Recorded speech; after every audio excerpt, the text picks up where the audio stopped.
Welcome. I'm so glad you can join us on Mission Evolution, where we bring the latest knowledge from today's leading experts to support your evolutionary process. I'm your host, Gwilda Wiyaka. This hour, we'll consider cancer prevention, an evolutionary viewpoint. We all have been faced with tough decisions from time to time. Unfortunately, there's no canned answer that fits every situation and person. When trying to make one of life's difficult choices, it makes sense to gather all the data we can and then select the best alternative for us personally at any given time. With us this hour is a gentleman that has been confronted with not just difficult, but life and death choices. Here to share his experience as cancer survivor is Chris Wark. Chris is a young adult cancer survivor, best-selling author, and patient advocate. He was diagnosed with stage 3 colon cancer in 2003 at just 26 years old. After surgery, Chris made the decision to opt out of chemotherapy and chose to use nutrition and natural therapies to heal. 6 years later, in 2010, he began sharing his story of faith, courage, and determination, and his message of hope that chronic disease like cancer can be prevented and reversed with a radical transformation of diet and lifestyle. His website, chrisbeatcancer.com. Chris, thanks very much for joining us on Mission Evolution. Thank you for having me. It's a real pleasure. It's a real pleasure and an honor. So, Chris, I understand you were diagnosed with cancer when you were 26. What was your life like leading up to that point? Well, my life was pretty good. I didn't have any health problems, and I was a newlywed. Had been married for about 2 years, and I was working in real estate, and I was a musician and was writing songs and playing shows, and was just really excited about my future. But that year, which was 2003, I was having some abdominal pain that would come and go randomly, and I put it off for 6 months or more because it wasn't debilitating and it wasn't terrible pain. It was just sort of twinges of pain. But that progressed, and in December, I went to the doctor because the pain had gotten worse. And I was referred around several times and eventually had a colonoscopy, and they did that procedure. And when I woke up, they said, you have a golf ball sized tumor in your large intestine, in your colon. And at that point in my life, just to give you an idea of how clueless I was, I didn't even know what a colon was. So, right? It's like, oh, the colon, what is that? That's the large intestine. Okay. So anyway, they biopsied it and sent it to the lab. And then 2 days later, I got a call, 1 or 2 days later. I still don't even know exactly when that happened because it was such a blur, but they called and said, we've confirmed you have colon cancer.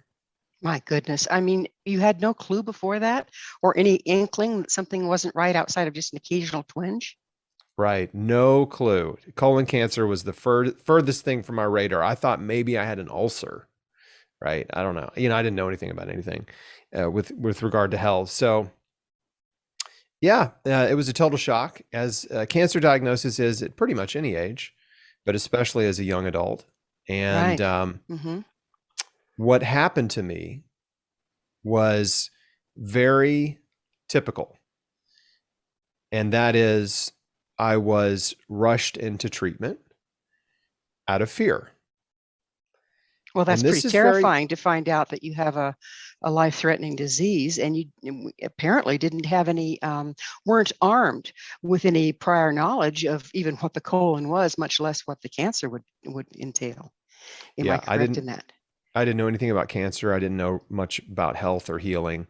And so what happened to me is what happens to most patients. They get a diagnosis. It's very scary. And they're told you have to do treatment right away if you want to survive. If you want any chance of surviving, of living a long life, or living 5 years, you need to do exactly what the doctors tell you. So for me, they said, you need surgery right away. We got to get this thing out of you before it spreads and kills you. And so I was like, okay, I guess I got to do this.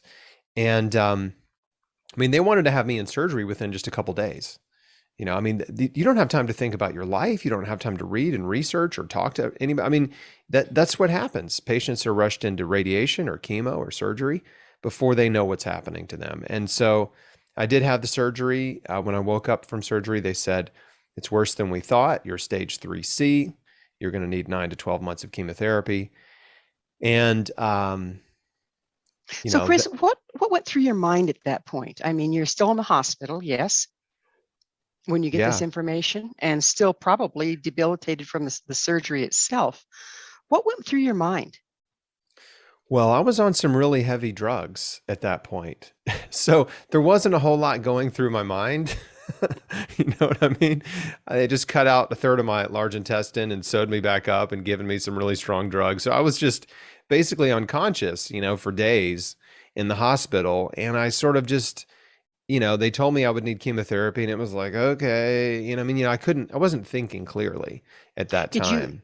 did you have someone there with you that had knowledge of what was going on that could help advise or hold space for you? I didn't have advisors, but my mom, my wife, other family members, my dad, people were definitely in and out and with me pretty much 24/7. People were with me, which was wonderful. I mean, that was definitely a blessing. But at that time, there wasn't a real need for advocacy because they weren't trying to start chemo right that moment. Um, it was more of just, let's make sure he recovers from surgery, which I did. But a couple things happened in the hospital, that got my wheels turning. And the first one was they served me a sloppy Joe. Oh my. The first meal after cutting out a third of my guts was a sloppy Joe. And I was like, what? Like, why are you serving this horrible industrial cafeteria food to sick people? Right? To heart disease. The guy down the hall just had a quadruple bypass, right? He's getting a sloppy Joe too. It just makes no sense why they're serving this horrible food. Like they really don't care about the Did you health did you of have their any patients. did you have any history with food and dietary No, recommendations or options? So no. so how did you know that that wasn't just okay? Well, I mean, the sloppy Joe, they don't even serve it in restaurants. Like nobody likes them. Like the only place you can get a sloppy Joe is summer camp or the military or in prison. So, it's the perfect example of the worst kind of cafeteria food imaginable. So I knew enough. I had a background in health in that I worked for a health food store called Wild Oats for a year when I was in college. So I knew what health food was. I Okay, knew what it was. that makes sense because Yeah. that kind of exposure gives you a little broader view of what our food choices can mean or do and what they are. Yeah. I knew the difference between health food and junk food, right? Fruits and vegetables. I knew that was better than McDonald's, right? Or a Snickers bar, right? So I had just a sort of a basic understanding that there was a world of healthy and holistic living out there. I wasn't a part of it, but it existed. And so the next step, once they cleared me to go home, my surgeon came in to check on me and I said, "Hey, is there any food I need to avoid?" Because I didn't want to eat the wrong thing and mess up the surgery, like melt the stitches with Tabasco sauce or something, right? And his response was, "No, just don't lift anything heavier than a beer." Now, what year was this? This was January 2004.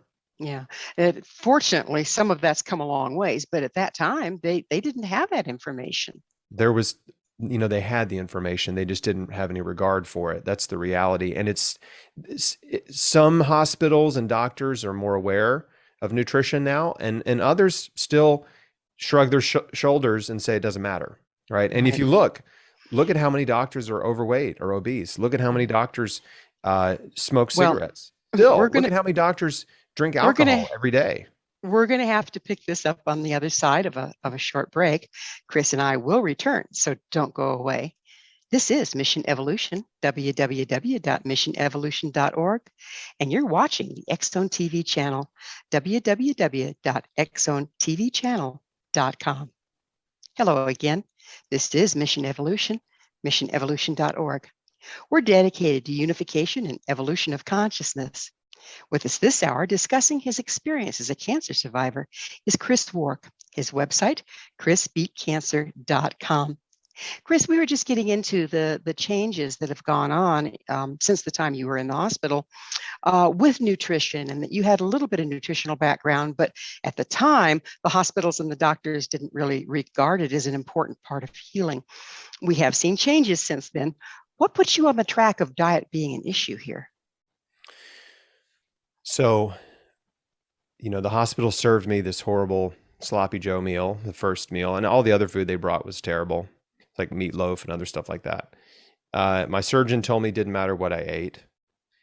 And I got home and I knew that wasn't right. I mean, I knew instinctively that there's a healthy way to eat and there's an unhealthy way to eat. And, but I didn't know what to do. And I was faced with um, this prospect of chemotherapy in order to survive. I was told that's what I needed in order to survive. And I had a problem with it instinctively. I didn't understand this idea that I needed to poison my way back to health. It didn't make sense. Right? I understood why they said I needed it, but it didn't make sense to me, and I didn't want to do it. Do you And I think, think, Chris, do you think that, what did it feel like when you just got this instinctual, this isn't right? Because again, you've already said that you didn't have any educational background in medicine or really any experience. And yet all of a sudden, it seems like some kind of intuition kicked in. How can you explain that? well, I mean, just from personal observation, there's a huge difference between someone who's taking, let's say, medicine for high blood pressure, right? They can take that medicine and go about their day and their life, and it's fine. But chemotherapy drugs are so unbelievably toxic that they put you in bed, your hair falls out, right? You can't eat anything. I mean, they're poisonous head to toe. And so it's a whole different class of drugs. And so I just knew I'd seen cancer patients out in the world and I'd seen how profoundly uh, destroyed their bodies were as a result of months of chemotherapy treatments. So, I mean, just that right there was enough for me to have pause about saying yes to this. But I didn't know what else to do. And so I prayed about it. And my wife and I prayed and I said, God, if there's another way besides chemotherapy, please show me, right? I don't know what to do. This doesn't make sense. It doesn't feel right. I don't have peace about it. And 2 days later, I got a book that was sent to me from a friend of my dad's who lived in Alaska. And he sends me this book written by George Malcolmus. And George had healed himself of colon cancer back in the 1970s with a raw food diet and juicing. And I'm reading his story and it was just miraculous. And I was so excited because I thought, you know what, if he can heal, maybe I can heal. If the body creates cancer, then maybe the body can heal it. Maybe you can uncreate it. So, Exactly. what was your lifestyle and diet like leading up to your discovery of having cancer? I was eating the standard American diet, which is also known as the Western diet. And the Western diet is one that is high in animal food. So that's meat and dairy. And it's also high in processed food. So that would be high in sugar, salt, and oils. And then, of course, all of the artificial additives, flavors, preservatives, colors, all this junk that they're putting in processed food, fast food, and junk food. So I was eating like everybody else, right? And not everybody gets cancer in their 20s. However, young adult colon cancer is one of the fastest growing cancers in terms of the number of people getting it, right? Young adult colon cancer is on the rise because our diet it's gotten so bad and we're eating so much meat and dairy and processed food and junk food. And we are the most sedentary that we've ever been as a culture in the United States. We are the most overweight and obese that we've ever been in the United States.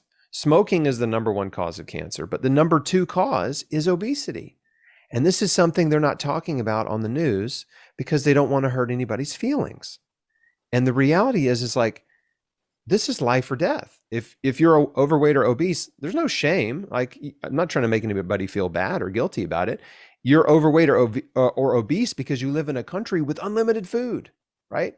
There's food everywhere. And that's actually a blessing to have unlimited food, unlike other parts of the world. But unlimited food and eating too much food, puts more weight on your body. Excess body fat leads to immunosuppression and chronic inflammation and other problems like high blood pressure and heart disease and diabetes and a very high risk of cancer. So even though I wasn't overweight, we know what's causing cancer. We know what's contributing to cancer. And these are things that we can do. But mostly, these are things that are in our control. And we've been led to believe that if you have cancer, you're a powerless victim, right? We don't know what caused it. Maybe it was genetic, but it was nothing you did, right? Nothing you did contributed to your life or your condition or your disease. And that is a lie. The truth is our choices create our life. And many of us have unknowingly made choices that have led us down a path of disease. And the good news is you can start making different choices today that takes you down a different path. And that's the road to health. And so I Chris, made go ahead. I'm sorry. Did you have cancer in your family line? Was there a certain amount of a genetic predisposition going on, or were you an anomaly? No one in my family had gotten cancer when I got cancer. No one. Now, after I did, there were some other people that got cancer.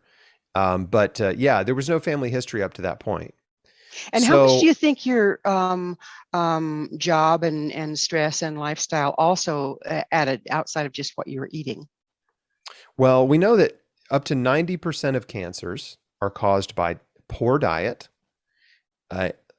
unhealthy lifestyle choices, smoking, drinking, being overweight, right? Drug use, not exercising, and environmental factors, right? So they'd be like environmental pollution. So 90% of cancers are caused by these factors that we have control over for the most part. Environmental pollution is a little tricky, right? But what you put in your mouth, what you put on your body, and the way you take care of yourself, that accounts for the majority of cancers and chronic disease. So as I started reading and researching and I was learning this information, which was completely revelatory to me because it gave me my power back. I realized I'm not a victim of disease. I'm a victim of my choices, and I need to change the way I'm living my life. Well, so overnight, isn't that the main point, no matter what you're dealing with, is coming out of that victim stance? Yes, victimhood is so dangerous and destructive, and it literally makes you powerless, right? When you believe you're a victim. But when you decide not to be a victim, which anyone can do at any point in their life, they can decide, I'm not going to be a victim anymore. I'm taking responsibility for my life and my health and my situation, and I'm going to change, right? I'm going to change the way I think. I'm going to change the way I act. I'm going to change the way I react to people and situations. And this is what I had to do. I just realized I got to change my whole life. And so the first step was the diet. That's something anyone can change overnight, is you can change what you put in your mouth. And so I went from eating the standard American diet, 1 to 2 servings of fruits and vegetables per day, to eating between 15 and 20 servings of fruits and vegetables every single day. Okay. When you made that choice and you made that change, did you then have a period of detox, of feeling worse before you felt better?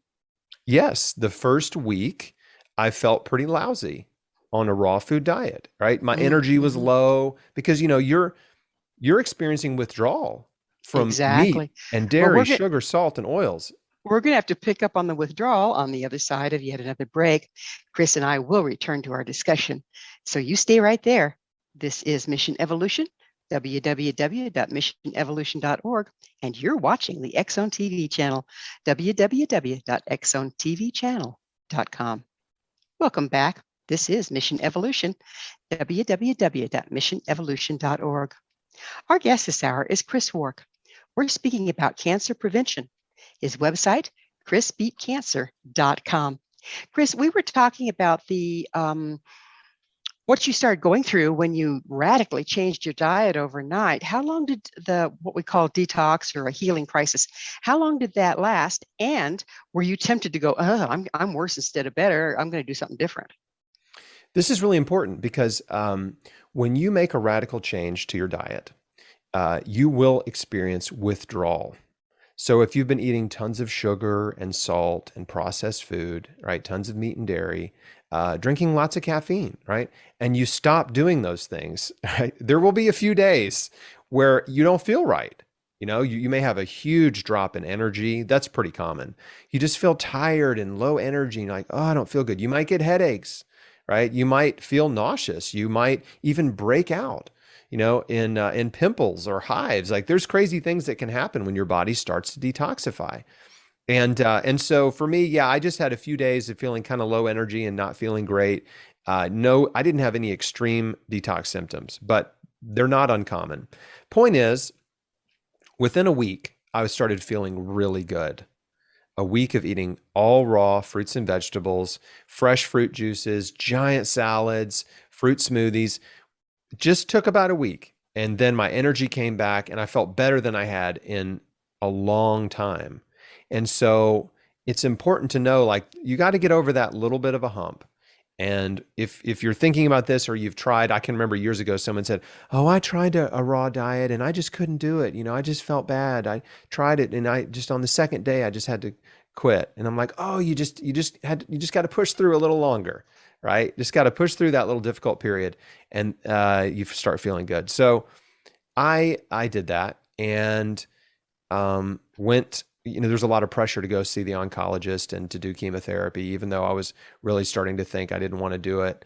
And I was excited about changing my life and building my body up. I didn't want to tear it down further. I knew I was weak. I knew I was sick. I felt really vulnerable. And I did not want to become the kind of cancer patient that I saw out in the world, right? Emaciated, no hair, yellow skin, sickly, weak, right? I didn't want to become that. And I wanted to get stronger and healthier. So we had an appointment with an oncologist and it didn't go well. And he basically told me, if you don't do chemotherapy, you're insane. So with this kind of information, and they're telling you the best they know at the time. I mean, there's no villains out there.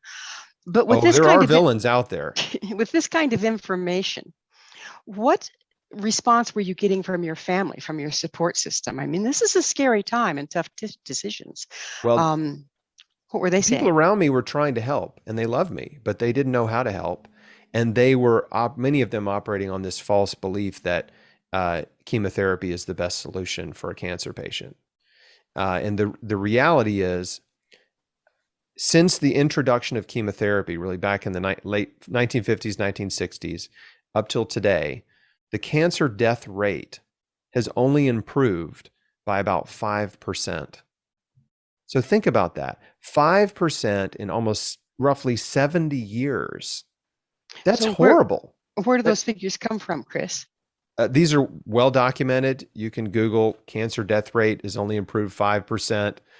And you'll find research articles and papers and stuff like that. So the death rate is the ultimate measure of success, right? How are we doing? Are we curing cancer?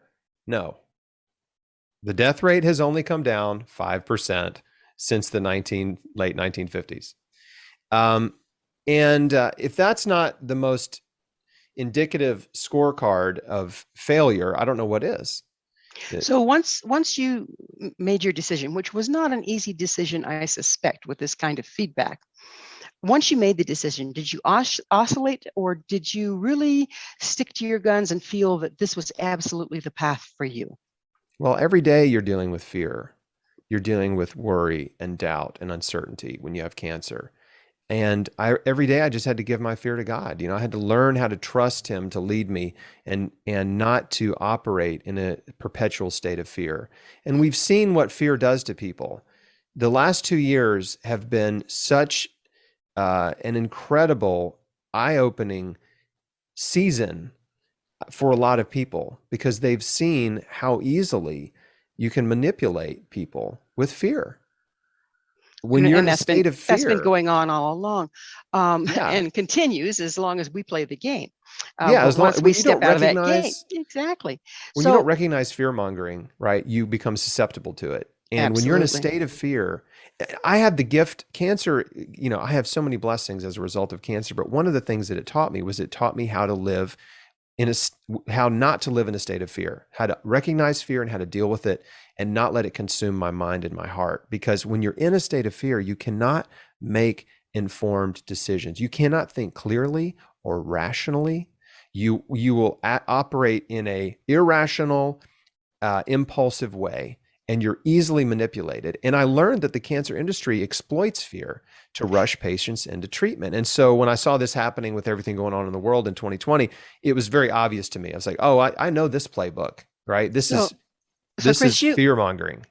you've mentioned several times that about your faith and putting it in the hands of God. How much do you feel that your faith has given you the courage as well as the balance to make the choices you needed to make for you personally at the time? My faith definitely gave me the courage to do what I did because, you know, when you're faced with cancer, all your options are scary, right? Chemotherapy is scary. Not doing chemotherapy is scary, right? They're both scary. So it's like I had to learn to trust God and give him my fear and trust that he would lead me. And when you're doing chemo, it's like everybody's supporting you and loving on you and sending you gifts and food and flowers and cookies and like everybody's on your side. And if you decide not to do chemotherapy, your support kind of evaporates and you feel very alone. Did your And family support evaporate, or did you have that all along? it did evaporate. It did. Mm-hmm. My mom supported me, and my wife in the beginning didn't know how to support me. She thought I was making a mistake. But she came around after that appointment with the oncologist who said I was insane. And the way he treated us so badly and was so condescending and tried to use so much fear to manipulate me into saying yes to chemo. Her eyes were opened by that appointment. And so, from there, I just had to realize like my life is up to me. I'm going to live or die on my own terms. This is my choice. This is my life. No one else gets to make this decision for me. And I'm not going to let anyone intimidate me or bully me into doing a treatment I don't want to do. And so, but I didn't put my head in the sand and just cross my fingers and hope for the best. I took massive action to radically change every aspect of my life. So it started with the diet and exercise. Those are the simple things. But then I had to really do the mental, emotional, and spiritual work to really heal my heart, right? To change the person that I was. And like, your show's about evolution. Like I had to evolve in that way, right? I couldn't keep being the same person that I was, and I couldn't keep living the same way I was living. And a huge part of that journey for me, and for a lot of cancer patients, because I've counseled countless cancer patients in the last 18 years, is forgiveness. Forgiveness is such a powerful healing tool that you have at your disposal. And people don't realize that bitterness and anger and resentment and unforgiveness, right, are so toxic and are so destructive and are leading them down the path of disease. So that's a huge part of my message. Huge part. Well, we'll have to pick up on that part of your message and go a little deeper into it on the other side of yet another break. Chris and I will be back shortly to continue this discussion, so don't go away. This is Mission Evolution, www.missionevolution.org. You are watching the X-Zone TV channel, www.xzonetvchannel.com. Welcome back. This is Mission Evolution, bringing together gifted people of service to the world. And speaking of gifted people of service, this hour we're sharing thoughts with Chris Wark. His website, chrisbeatcancer.com. Chris, we were getting into how radical of a lifestyle change that you had to make, or you chose to make, to turn your life around. And that your faith really put you in a position to do that. How could you tell where the guidance was taking you? When you step out in faith, you're really stepping out of your comfort zone, right? And you're stepping out into the unknown. And that forces you to really rely on God and really trust that he's going to lead you. And the analogy I like to use is if you've ever been hiking, there's always a moment on a hike, if you're hiking somewhere you've never been before, where you think to yourself, am I lost? But you don't really have any choice, right? You're like, but you're on a trail. So you stay on the trail and you keep going. And eventually you see a signpost and you're like, oh, okay, good. Okay, this is the right way. This is the trail. Cool. Yeah, let's just keep going this way, right? And so there was those signposts along the way, along my journey that would remind me that I was on the right path. And that's really, it's so exciting. These are what I call mini miracles. Is a person would come into my life that would encourage me and tell me the perfect thing that I need to hear in that moment, or information would come across my desk, or I would just learn things, and it just always at the right time, right? Always when I needed it. And so that's how I knew I was on the right path. There was just these confirmatory things happening along the way, people and information coming to me right at the right time, just saying, you're doing the right thing, keep going, and don't be afraid. And so that's what it's like, and that's not just with cancer. That's with any venture. Anytime you're doing something where you have very little support, or you're charting a new territory in life, or you're hacking your way through the jungle, you have to rely on your instincts and your intuition, and trust God to lead you, and then look for those signposts. So when you mentioned that you also had to do spiritual healing, you had to heal on all levels. And there's more and more evidence that if you just treat one level, you're only going to get so well so far. How did you confront the emotional and spiritual healing that you needed to do in order to find the balance to beat cancer? What I had to do is I had to take a step back from my life and really look at it, without any filter, right? I had to look in the mirror and be honest with myself about who I was. And at that time, I was very prideful and arrogant. I was insecure. I was prone to envy and jealousy because of my insecurities. I was never happy for anyone else's success. I was only envious and jealous and resentful of people who I perceived to have something better than me, whether it was looks or talent or money or success or skills. And these are all very negative emotional states, mental and emotional states. And they're really just bad habits, right?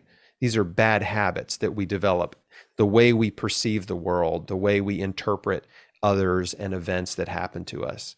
And so I had to really start taking every thought captive, right? And catching myself when I was thinking negatively and interrupting it, right? If I started to feel jealous from someone, I just have to say, wait a second, I'm feeling envious and jealous right now, right? I had to acknowledge it. And then I had to say, I'm going to choose not to, right? So that first step is owning it, isn't it? That's That right. introspection, that know thyself issue. Know thyself, they call it mindfulness, right? Mm-hmm. Which is not just thinking your thoughts, which you're doing anyway, but thinking about your thoughts, right? Catching yourself. Why am I thinking this way?